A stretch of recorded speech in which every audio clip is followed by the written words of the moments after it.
but really groovy song. Dave Matthews Band was explained to me by her. Hmm. Um, has a cool hippie white man you can smoke a joint with. Yeah, I mean that's a new. I mean, I not to come full circle. We're talking about Ants Marching today, which was their first um breakthrough single, I guess, from the Oh, I first didn't know record. that. Yeah. I didn't know So that. which I think is the same for this Grindin' too, was the first for Clips. We're doing Grindin' by the Clips and Ants Marching Brandon is by their Dave break. Matthews today. It's not But their first single, but their breakthrough. Yes. yeah, but this is the first one that like everybody that like was rotated on MTV and on 106.5 and all that kind of stuff. The other band that I almost when remember in our last episode or maybe two ago that where I gave you like no, it was the Zeppelin episode. Whereas like these are the bands that everybody's come after that is still. I almost put the Grateful Dead as part of that list, because there's a whole nother right. Because I mean, if we're being technical about it, they come from more of the Bob Dylan tradition, like the folk tradition. They That's come Jerry from that. Garcia, right? Yeah, yeah, That's Jerry Jerry Garcia. Garcia. Sure.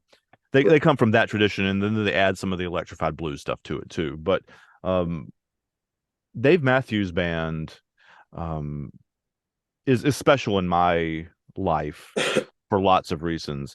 Um, my wife is also a huge Dave Matthews fan.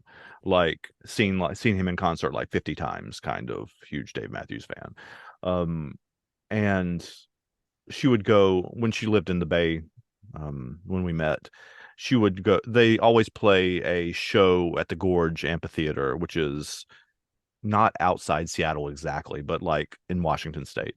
And um, she would drive from Marin, from California, to Mhm. there between teaching, like Labor Day weekend. They played all three nights, Friday, Saturday, Sunday, and that's like a 17-hour drive. I mean, so Mhm. she would do that for them, and when That's college and serious. shortly after college, she'd go up and down the East Coast with them with a group of friends too. So um, Wow. it was a Okay. big thing for them. But actually, it's a really interesting.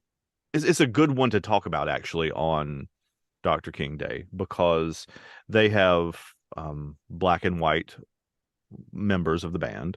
Um, they have um, they're famously diverse as a band themselves. Dave Matthews himself, I think she's going to kick my ass if I butcher this, but I'm pretty sure he was born in South Africa. I'm pretty sure. I know he lived at least some of his young life there, there and in England and in Charlottesville, Virginia, which is where the band formed.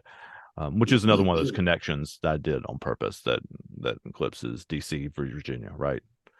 Yeah. So Yeah. these Yeah. guys started in Charlottesville. Yeah. That was Yeah. where they're Okay. I didn't know they were VA. yeah. Hmm. That's another one of those connections. I've never really listened to the Dave Matthews Band like that, although I'm super familiar with the name. And so, since this is their first big single, just explain to me stylistically maybe what this song represents and why you like it so much. Like for me, Grinding Hmm. is one of the best hip hop songs ever. I love that song. And It's the not one that beat I is knew before you suggested it either. We'll talk about that in a minute, but like that's one. It's one of those songs that there's not many artists that I can't sit still in my seat when I'm listening to the song. And that's one of those songs. Like I can't like even if I could like replay it in my head, like I'm sitting here dancing in the seat. Like it's one of those kind of songs. the nod factor is heavy. I was listening to it right before this show. It made me get out my chair and pace around in my basement. I was like, "Ooh, I haven't heard Grinding in a minute. This shit is fierce." It is. It's a great song. It's a great song. It is. Um, you So asked like about Dave Matthews vibe and whatever. I think it is good. I mean, there is a contingent of them that are pot smoking hippies, which is from the Grateful Dead tradition. Like it's from that mhm. lineage. Um, and the jam band part of it is part of the lineage too. Like where they improvise and play, like there's that jazz kind of blues influence out there too. Plus also all of the African stuff too, that's pulling when I, from the tradition. okay, so the first thing that I felt about Ants Marching, I was like, this band does great jam sessions. Hmm. I immediately got that vibe. I was like, oh no, no, they jam. They might like just start rocking. Yeah. Like I get that from the melody. It's like, oh no, these motherfuckers can play like Yeah. live. They're incredibly talented musicians. All of them No, are incredibly no, talented musicians. you hear it like it's kind of funny. Even in the process, it's like you learn things and I learn things through the Mhm. discourse of this. But my ear for the musicianship and the melodies Mhm. for pop culture music, so Mhm. to speak, is changing You know what because I'm saying? Yeah, and of it's the what same for bar. It's the show same that for we're bar doing work too. together. And Like so I I can can hear. hear That's one some of of the the musicality and things where I it's love coming about the from show now is instantly in a that way that I probably couldn't I'm a reciprocating year back to ago. you It's what like, you were oh no, saying to these me. motherfuckers Like can play. it's You know what yeah, I'm saying? yeah, It's and it's the teaching you same what for to bar. listen It's the for. same for bar Like work too. it's Like tuning my I ear. like I Hear can hear. That's one of things, the like you just said, like the the things I couldn't love hear about the before and show didn't hear before. is Right. that I'm reciprocating back to you what you were saying to me. Like it's it is teaching me what to listen for. Like it's Yep. tuning my ear. Like I can hear things like you just said, like that I couldn't hear before or didn't hear before. Right.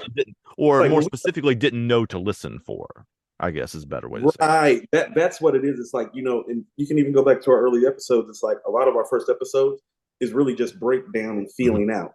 And Yeah. the reason why our episodes have gotten better is because the feeling out is done and we're kind of in a rhythm of like understanding the other person's music, which was like the point of this show. Yeah. And so my ability to kind of ride the wave Yeah. is so much easier than it used to be. I can just jump in now and hear certain things. I'm like, oh, these are great guitars. It's like, oh, the drummer's live.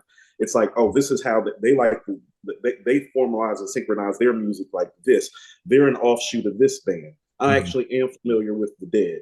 Yeah. So it's like when you said the Dead, it's like, oh, and that makes even more sense to me now because I do know some Grateful Dead stuff. And so now I'm able to connect some dots about the lineage of music, even exactly. more stuff. And even when you brought up Dylan, I'm like, yep, I can totally see, I can see these things now. And that's why we started doing this, is to bring us closer together and bring the understanding of life, coming together through music. And so I hear things differently. And so I say this like respectfully, I kind of jammed out to this song a way that I probably wouldn't have jammed out a year ago. Right. Sure. Yeah. Because before I'm trying to understand. Now I understand and I can really like enjoy the music. Exactly. I'm like, oh no, what you motherfuckers are doing. You guys are great. Yeah, this I left the version I listened to before this.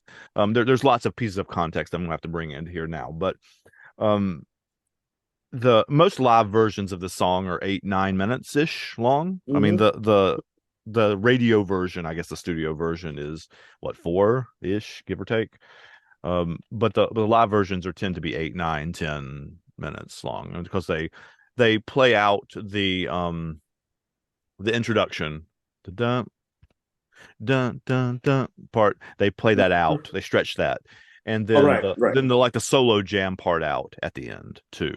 Like they have a long jammed out outro, and then they pull it back around to the lights down, you up and died at the very end, like they do in the studio version. It's an interesting piece in the Dave Matthews discography too, because this is one of the songs that the fiddle, the violin is the most central, because he's the one playing the dun dun dun dun part, like that riff is a violin riff initially. And he is not a member of the band anymore. The violinist is not. So seeing it be performed now without him is an interesting experience, because he's also the one playing the solo at the end is like a fiddle breakdown essentially, and it's not anymore. He left. He went on a leave of absence, I guess. He said he was going on. His name's Boyd Tinsley. He went on a leave of absence several years ago, and while he was on his leave of absence, he has been incredibly accused of sexual assault, et cetera, et cetera, et cetera. And they're like, just not, we're not being associated with that. So, I don't want to dig too much into that because that's not really the point of the song, but I did feel a responsibility to like say that because his part is one of the foundational parts. He was also one of the original members of the band. So but that part is one of the most instantly recognizable riffs of any of their songs too. Hey y'all, thanks for making it to the end of this video. If you love this, check out this video right here. It's another one that where Coop and I are talking about how two songs go together that you wouldn't maybe think go together. So thanks for hanging out. We'll see you next time.